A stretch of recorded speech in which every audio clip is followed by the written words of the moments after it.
Welcome to TFG Tackles. After a long layoff, we have started again our journey in Asian Cup, and this time we are here at the Al Nahyan Stadium, where India will take on Thailand on 6th of January. This is where it all starts, and arguably this is where all our dreams may go down to the dust if we fail to win. Literally, it's a must-win game for both teams. So getting here has been a long journey, and as you can tell, I'm still getting used to things here, finding my bearings, finding out where I have to go and where I need to get set up. So Kevin will be joining us from Mumbai, but it's not going to be a back and forth as it usually is. He's already recorded his bit, and I will be adding on my opinions on top of it. So let's find somewhere quiet where I can sit down and talk to you guys, and let's get ready.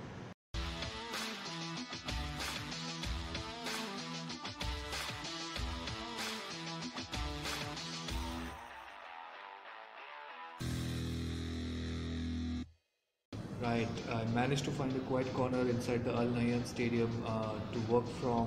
It's match day -2, so the activities have suddenly picked up. A lot of new people are coming in, facilities are being set up. The pitch looks wonderful.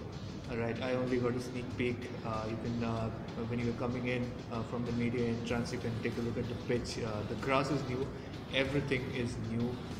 The stadium is surrounded by houses and buildings. There's a shopping mall right next door, so it kind of aims to provide a full-on experience for whoever is coming in to watch a match. You don't just have to come in for the football, like as is the case with the Zayed Sports City Stadium or even with the cricket stadium that they have here.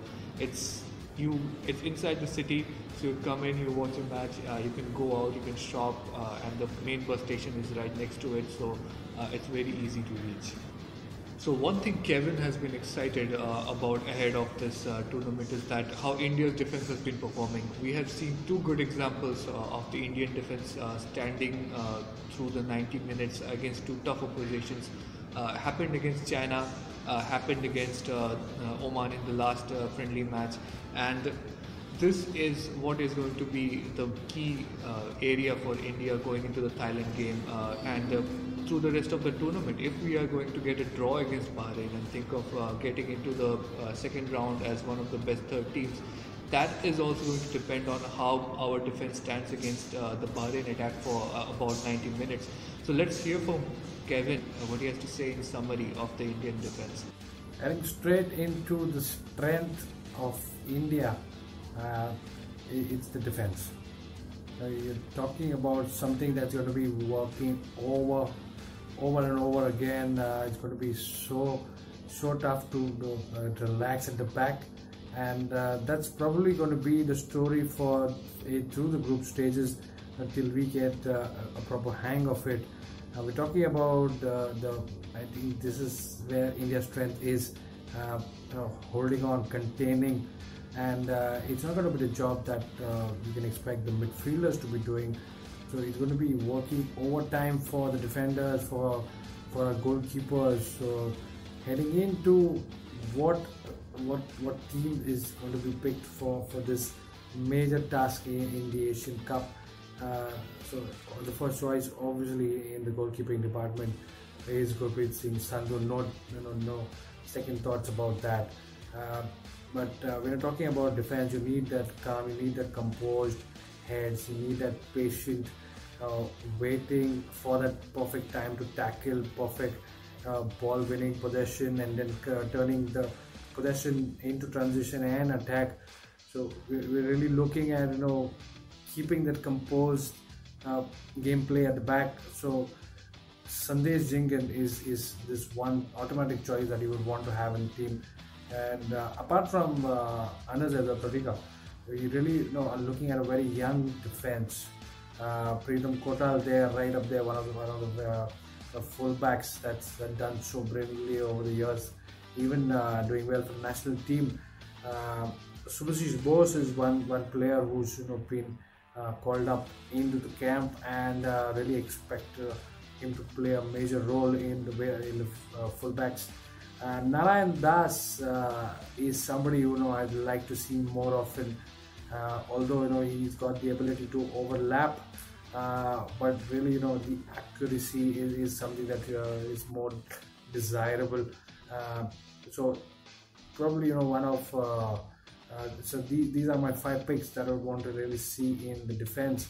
Out of this, probably, if someone is going to be standing, or is going to be the central defenders, Anas and Chingan, they would be looked up to hold that strong penetrative runs, those wingers cutting in from the sides, from the flanks, and this is where it's going to be tough task for Constantine to probably if there is we just hope it doesn't happen.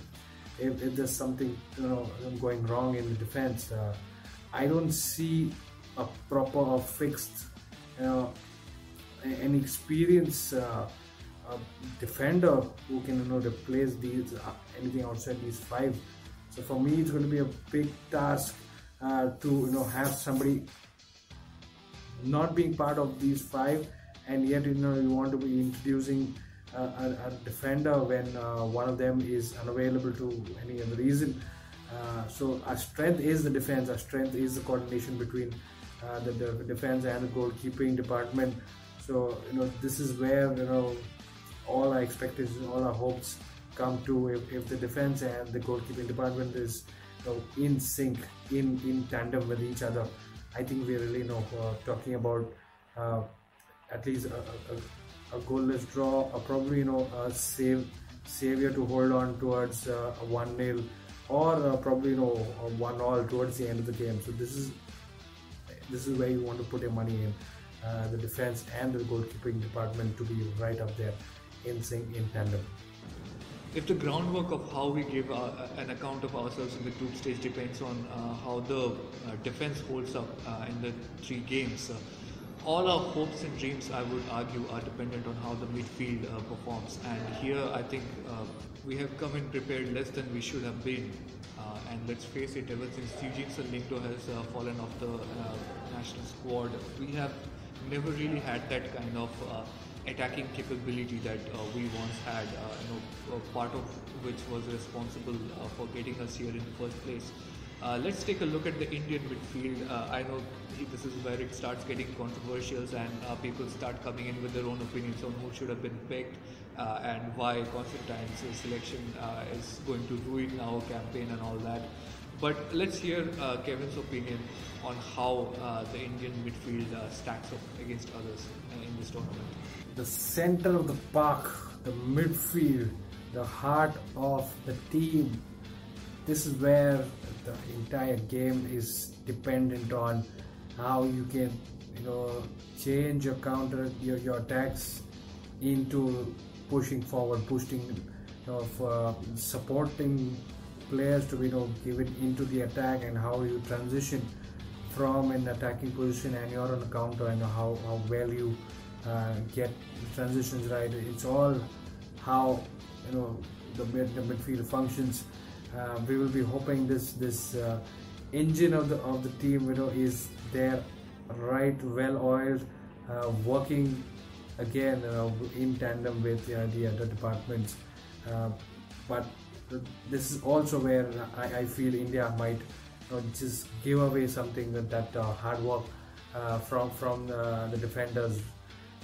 So my hunch is that probably we've not still had a cooked up midfield. So we are working with something that is ready some time back. We're not talking about too many experienced players in this midfield, but there are a few. This is where it becomes interesting. This is where India can turn tables, turn the matches on its head, if you can get a combination right. Let's move from the left of midfield to the right. We're talking about 4-4-2 is probably what we are sticking to, and we've seen how we've played and adjusted to that defensive formation. 4-4-2 again, we're looking at the 4 midfielders playing in front of the back line. So it's Nazari who comes in from the left hand side. We're talking about a gameplay where the wingers are used in a way that you support and create attacks from different angles. So Nazari takes the left flank spot there. Midfield centrally, we're looking at two midfielders where there's a balance, right? You want to be in the attacking side when in the combination those fiery runs from JJ, Sunil Chetri are there. You want them to be pushed or back from the central of the park, and Thapa is one guy who's really how to be the pick. He's just he's picked himself, I would say, into the national team. That's how how good he has been. A prolific central midfielder is he should be the one who's looking out for spaces behind the defense, who's looking out for those runs, those wound up, you have those Udanta style runners. You have Narzari ready to make runs up the left hand side. You want something to connect them. I think Thapa is the one who's probably a best fit there. We've seen over the years, India has lacked that central midfield, and we're leaking goals in right from the middle. And Thapa, I think he can just fix it up for us. But what to go with it is the balance that you need in the middle. You want somebody to be winning the headers. You want them the challenges to coming in. You want a strong physical aspect to be going, a muscular aspect to be going into this central midfield, and I think visually it's perfectly done well by Pranay Haldar. Subject to his full fitness, we are hoping that he can put in those this hefty work that is required for teams when we play teams like Bahrain and the UAE. So Thapa and Pranay Haldar combination, it looks right for India to go into this competition. And right wing, the first choice would obviously be Udanta, but I wouldn't go with that. I'm looking at Udanta being slightly, not right up there. His runs have gone, from blazing fast to, probably towards untimely, or not really what we're expecting. Really expecting too much out of him. But I would go with Jackie Chan on the right hand side. He's one experienced guy, and he's been there on the big occasions. And Udanta, I know nothing to take nothing away from him, but I really hope there's a little more experience put on the right wing, because it must be used. And Jackie Chan, I think in the season that he's been performing, he's really been outstanding, and that's kind of midfield you're looking for, strong, committed, patient, and yet at the same time attacking. When it comes to the attacking department, though, it's a lot less ambiguous. We don't really have many options out here. It's always going to be Sunil Chetri and JJ who we will depend on to get us a couple of goals in this tournament. If one of them is injured, then let's hope Balwant steps up to the task. And if at any point during these 270 minutes Sumit Pasi is playing up front, then God save us. Take it away, Kevin. You take out this one man from the position from the Indian football map, and you have left with nothing. We're talking about a contribution that is so important. A playmaker, a winger, or a false nine. Almost somebody who doubles up as a ball-winning player in all sides of the field. Sunil Chetri, he is one man that the future of the country, is being looked up to. He might be 30 plus. He might be nearing his age of calling it prime, but the way he keeps his tempo up, the way he brings the team up when the team is in need of some motivation, some pumping up. So more than just being on the field, I think he is a leader of it as well. Just sheer presence of Sunil Chetri in the team is that's enough for every Indian player to be pumped up. He's been there before. He was there when India qualified for the Asian Cup the last time around, and here he is again. So this is how much he wants it. This might be one of the best seasons that he's had lately, and we're using his whole entire experience, one of the best players that we have at the moment, and probably it's a culmination of his good doing for club and country. But what we require from Sunil Chhetri is the working with another player. It's going to be JJ, it's going to be Balwant, it's going to be Sumit Pasi. It doesn't matter who's there with his pairing, but all we hope is this is the combination that's working best for India. If he's not scoring, he's assisting. I hope we get in those free kicks in positions where he's shown his wonder from his magician like tricks. He's got something up his sleeve whenever he's behind the ball, and we are hoping more and more free kicks, more and more set pieces that bring the best out of India. And he's one guy who's really expecting, he's carrying the entire team on his shoulders, the hopes of the Indians, and it's probably it's difficult to imagine Sunil Chhetri not starting. So this is where everything comes down to how well is India up there with Sunil Chhetri, without Sunil Chhetri. Probably you can imagine JJ and Balwant starting together. It may not be difficult to imagine, but then probably this is where tactics come into. What if there's a heavy marking on Sunil Chhetri? You just mark down the entire team, and you probably leave them handicapped. But these are things that we will be prepared for when we should be facing teams like Bahrain, UAE, and even Thailand. You can expect them to learn Sunil Chhetri on his left wing, but there it is. Everything done right, and you don't have the finishers. We know what kind of lethal finishes Sunil Chhetri has got.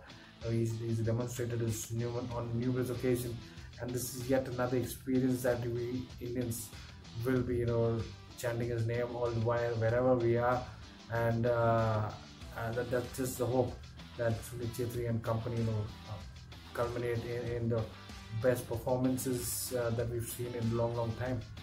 Now, when it comes to Thailand, there is a very interesting discrepancy of perception that you get to see. A lot of Indian football fans think, yeah, we're going to beat them, no problem, we're going to start the campaign on a winning note. In fact, a lot of people are counting on us beating Thailand to even give us a chance to get into the second round.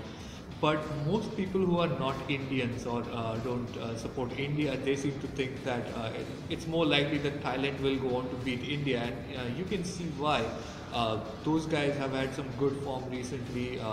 They are seen as a more tight-knit squad and more well-rounded than the Indian national team, generally speaking. There are lots of very interesting similarities also between India and Thailand. Like they dominate the ASEAN Football Federation Championship, like we dominate the SAF Championship. This time they did not win. That's not a knock on them. They lost to Malaysia in the semi-finals by away goals, and one of those goals was an own goal by Irfan. So not a huge drop in form. In terms of squad composition also, you can see a lot of similarities. The national team has gone under a transformation of sorts under coach Rajewak, which can be compared to the new flurry of players getting chances to shine for the national team under Constantine. Their captain Tirasil Danga can be compared with Sunil Chhetri. There's a lot of experience in the defense. Some new attackers have been playing a lot of games for Thailand in recent times.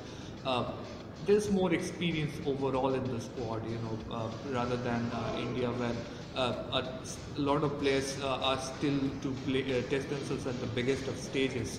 Another thing in common India and Thailand have is that they don't like losing. In fact, Thailand have been doing a better job at it. The last time they lost was against China in June.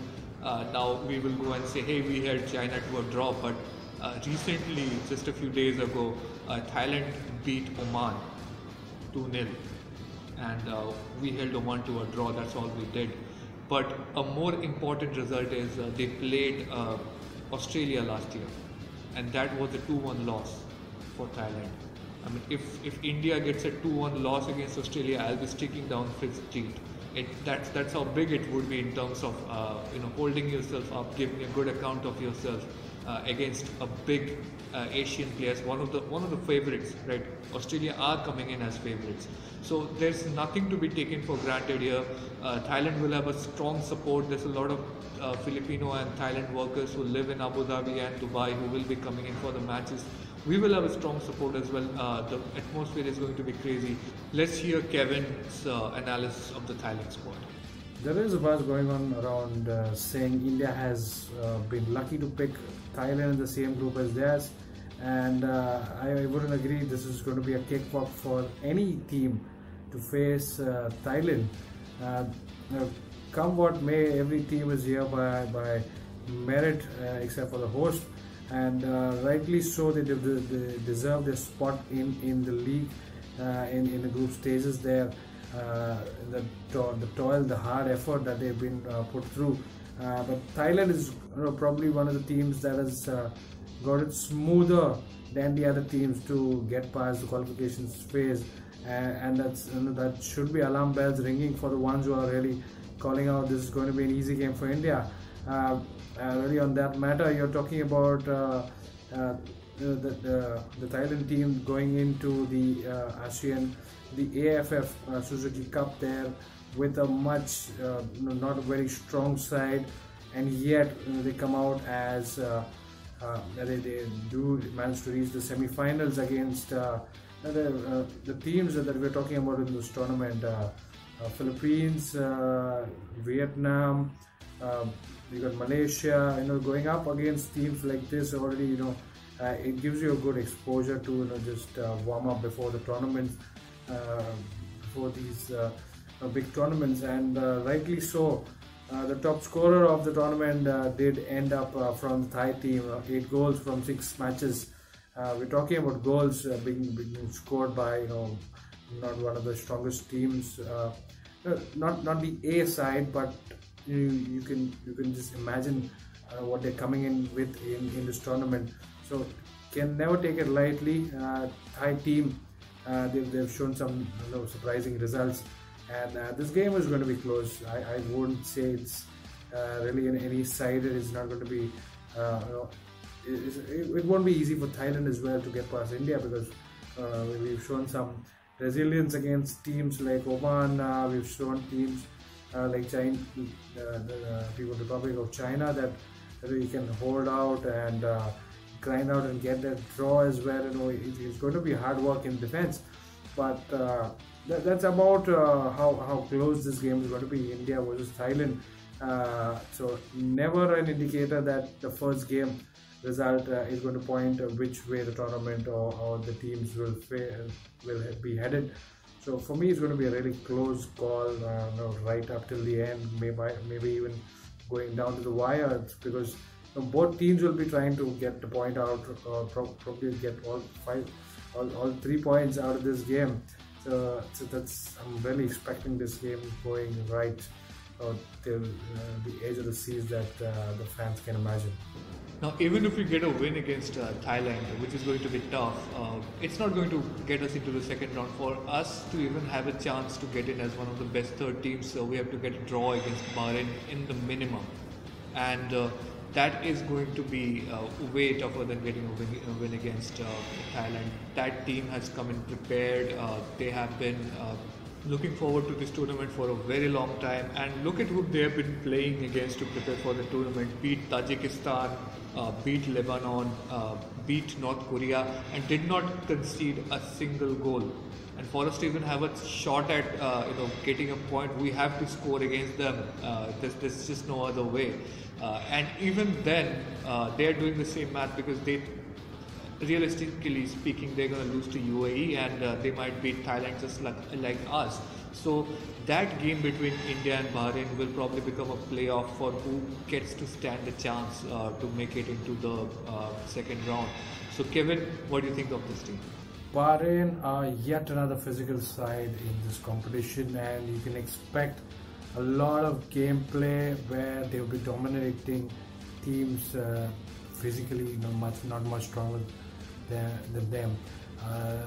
They've been playing a lot of friendlies And to talk about playing, they've added the list of games played to almost in the past 40-50 days. They've almost played, they've played 4 friendlies in this time, and the record itself shows you so much. There might be friendly games, but then there's a host of things that you can pick out from the nature of opponents picked, even the way the results have turned out, and the results in this favor have been really outstanding for Bahrain. We're talking about from the last 5 games, they've only conceded 3 goals, and 12, 13, 14 goals scored in all of them. So really, when you talk about Bahrain, you're expecting some physical superiority. At least this is where they can get the better of India. And see, physical really is one aspect of the game. Bahrain, you're not looking at their ranking in a way that it can be deceiving. You look at many teams that are below India in the rankings, but let's just take an example of Kyrgyzstan. They were quite below us in the ranking, but yet look at the away game that India had to go through. A lot of physical aspect, a lot of technical there, and Bahrain, you can expect the same from them coming into this. So from my first reaction when I did see Bahrain put up against India in the Group A, I said okay, there's trouble. But again, I think we can expect somewhere that India can probably negate the leave aside the technical aspect. You can negate it in the way you can hold them in the midfield, probably be containing them a lot more, and I think that's about it. The Bahrain side, you will really have to be working more than 90 minutes to stand up to this team. Obviously can't take Bahrain for granted either. Welcome, I have moved places, which makes this the most expensive episode of TFG Tackles ever made. We are at the Zayed Sports City Stadium, which is the centerpiece of all the major action happening in Abu Dhabi, all the matches to be held in Abu Dhabi. And the reason it's so beautifully decked up is because the UAE matches, the matches of the home country in the group stages, well, the first one is happening here. And that's why I moved here, because our next topic of conversation is UAE, and obviously they're the group favorites. They have the home advantage, so they might actually go very far in the tournament. Some say they have a chance to win as well. We'll see how far that goes, but when India face them, it's not going to be a laughing matter. It's most people just downright assume that we're going to lose that match. When we are talking about our chances of getting into the second round, we're not even considering 1 point from UAE. That's where we are. We can hold China to a draw. We can't even think about that against UAE. So let's take a look at Kevin's analysis of the UAE team and what are their chances in this tournament, especially in the group stage. Going into any competition and up close with the host is never the brightest thing that you would want in a tournament that you're entering after a long time. So that is the story that the United Arab Emirates, UAE, is obviously in the same group. So since they are hosting, they were to be in Group A, and unfortunately, India have to play UAE, and that's a big shocker there, because you expected somewhere to land up among the Asian giants and the hosts themselves. You find them into the same group as you, so that's going to be a tough ask from the Indians to go up against a much muscular, much more a member association that has been strong over the years in the Asian continent, and they've been up there taking the top spots in the Asian countries in the rankings, and that just goes to show how far ahead they are, and it's going to be a tough thing that really drives the Indians. It looks intimidating already because against the host, it's never easy. There will be crowd support. There will be the favorite tags already. But India really should be playing not much under pressure. Although it might be a big. It's a long wait for India. They missed out on the last edition for not being qualified. But this is a chance again to go strong, to go brave against a team which is known to be ruthless at times, and if possibly we can just contain the damage. Not expecting too much from this game. Goals are difficult to come by for India. You're talking about UAE that's gone around far west, playing Honduras, Bolivia, Venezuela in friendlies. Although the result doesn't show how strong they could be, but it's all about having those games played. And here we are, India again will be up against the host. We can only hope for limited damage. So what Kevin stopped short of saying is that they're going to be the group champions. Nobody even has any doubt about it. Bahrain might be able to put up a fight against them, but this being their home country, this entire arena, it's a huge ass place. It reminds of the Salt Lake Stadium. It's going to be loud, and they're going to have all the support that they can think of. So yeah, I see them winning that game and probably easily getting into the semi-finals. But before we conclude today, let's take a listen to one of our players, one of the Blue Tigers who have made the journey here, and they're gonna try to make us proud.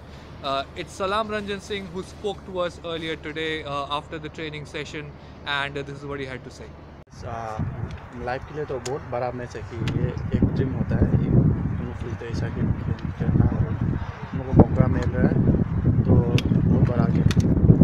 अब पिछले कुछ friendlies में तुमने भी defence में खेला है, तो डिफेंसिव कॉम्बिनेशन कैसा बैठ रहा है? हाँ, हम लोग का डिफेंसिव कॉम्बिनेशन अच्छा चल रहा है।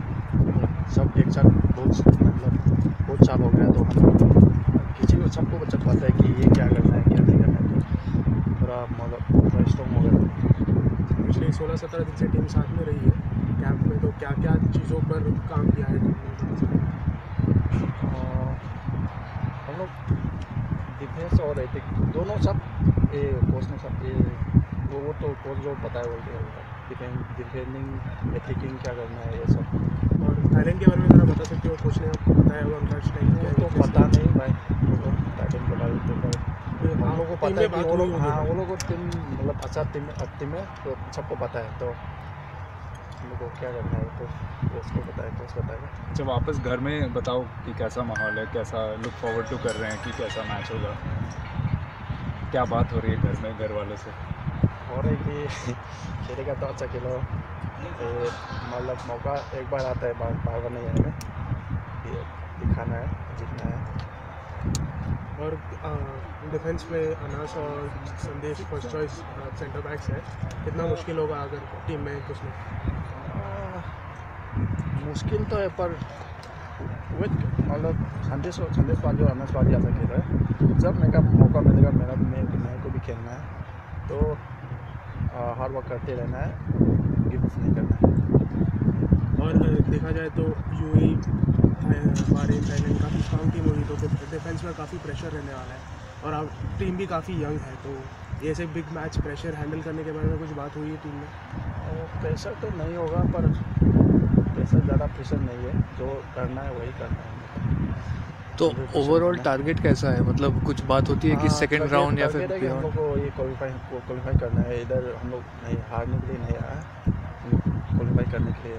सलाम, तुम उस टीम में भी थे, बीएफसी की टीम जो एएफसी कप के फाइनल में यहाँ पे गल्फ में आके खेली थी, तो उसके साथ क्या सिमिलैरिटी लग रहा है कि वैसा थोड़ा मतलब उससे थोड़ा इंस्पायर हो रहे हो? हाँ, वो तो होता है क्योंकि हम लोग बीएफसी के साथ एएफसी खेला, तो ये वो भी बड़ा है, ये भी मतलब ये ज़्यादा बड़ा है हम लोग के कंट्री के लिए। सर पर्सनली आप इतना बड़ा टूर्नामेंट में आने के बाद, अभी यहाँ पहुँचने के बाद आपको क्या एक्साइटमेंट लेवल्स क्या हो रहा है, आपके अंदर क्या क्या बात हो रहा है? बहुत खुशी हो रहा है कि ये एशिया गेम में खेलने के लिए मौका मिल रहा है, तो बहुत खुशी हो रहा है। मतलब दिखाना है खेल के, मतलब मोटिवेशन चैलेंज किया है, मोटिवेशन खुद को मोटिवेशन करना और कैसा चैलेंज है और डिफ़िकल्ट भी है। तो कुछ फैंस या फिर कुछ जो आलोचक होते हैं वो भी ये भी बोलते हैं कि इंडिया तो ज़्यादा दूर तक नहीं जा पाएगा, तो फिर क्या फ़ायदा है, मतलब ज़्यादा इंटरेस्ट क्यों ले, तो उनको आप क्या बोलेंगे? वो तो मतलब हम लोग को दिखाना है, क्योंकि वो लोग को ना भी वो लोग का सोच है हम लोग को जीत के दिखाना है। जब जीतेगा फिर वो लोग भी हाँ हम लोग का प्लेयर लोग ऐसा है, फिर वो लोग हम लोग को फिर ज़्यादा सपोर्ट कर देगा। अभी भी कर रहा है, फिर हम लोग क्वालिफाई होने के बाद फिर हम लोग जीतेगा तो फिर ज़्यादा हम लोग वो लोग फ्रेंड्स लोग भी सपोर्ट करेगा। तो हम लोग के लिए एक टारगेट है, जीतना है, क्वालिफाई करना है। तो थाईलैंड मैच में क्या होगा अगर कुछ ऐसा हो जाए जो आप बहुत खुश हो जाएंगे, मतलब जीत या फिर क्लीन शीट कुछ वैसा? हाँ, क्लीन शीट रखना है और हो सके तो हम लोग ट्राई करेंगे जीतने के लिए। हम लोग टीम भी स्ट्रॉन्ग है अभी, तो हम लोग फाइट करने के लिए सब रेडी है। Right, so we're almost at the end of the episode. So this is when usually we predict the outcome of the matches. We take a gander at guessing the score line, who's going to score even. But it's a huge game. It's India versus Thailand. It's the game that might come to define our campaign in Asian Cup 2019. We can't rule out anything. Both the teams will go in knowing they can win, and at the end anybody can take it. So just looking at the huge importance of the match, we're not going to go out and predict. Let us instead focus on who might win us the match, because at the end we're all India supporters. Let's ask Kevin, who are the key players for Indian national team this time who can become the unlikely heroes even? Players will be on their toes, they will be burdened with expectations, and we will see some outstanding performances, some underbar performances, but there will be players who should be looked at in a way that they are a future. And I have two picks here, and both belonging to the same department. The midfield, one player has really impressed many, and rightfully is in the team and slowly has caught everybody's attention. I'm talking about Anirudh Thapa, and being the brilliant mastermind that he is in the midfield, he is creative, he is quick, he knows when to go hard, how to help out in the defense, and he is one choice I feel should be in the starting 11. And just not him, we're talking about a midfield that's young, that's creative, that's very raw. It's not really so cooked up that you can expect them to take a whole workload that is going to be thrown at them. So along with Thapa, there's another player in the same midfield positions that I would want. That would be my picking for the player to watch is Halicharan Nazari. He is right up there, walking so tirelessly up the flanks. He is back defending when it's required. He had been wasteful at times.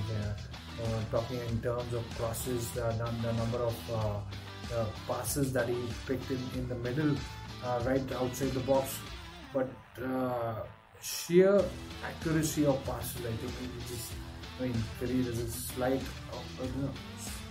if not too much, there's been a slight increase in the accuracy of the crosses that he's been putting in from the left flank. And we're talking about one player to look out for the future, and Halicharan, I feel he is the next winger. He's slightly taken away the limelight from Udanta Singh. Nothing again against the Bengaluru midfielder there, but his performance for the national team has already been up there. It's going up a notch every time I see him, and probably we'll see more from him rather than just sending those crosses. We will expect some goals coming in from him as well. So Anirudh Thapa and Halishan Nazai to watch out for them? I tell you what, earlier today, me and some other journalists were discussing the possible outcomes of India versus Thailand game, and one of them suggested, what if India plays a really cagey defense and keeps it 0-0 for most of the match, and then one of our main strikers gets injured, and Sumit Pasi comes on to play, and in the 85th minute he scores as the winner. I think I would take whatever miracle from above that comes in and gives us 3 points in that match. It's utterly critical for Indian football for us to win that match, and it would be our first win. If we pull that off on the 6th of January, that will become our first win in decades. I can't even remember the last time we won an Asian Cup match. I should have remembered it actually. I memorized it, but at this moment I can't remember it. So thanks once again for watching. We will be bringing you in-depth coverage of everything the Indian national team does in UAE during the Asian Cup, good or bad. And we will be just as happy or sad depending on how they perform on the pitch. We will be bringing you after-match coverages on the Fan Garage YouTube channel and the Facebook page.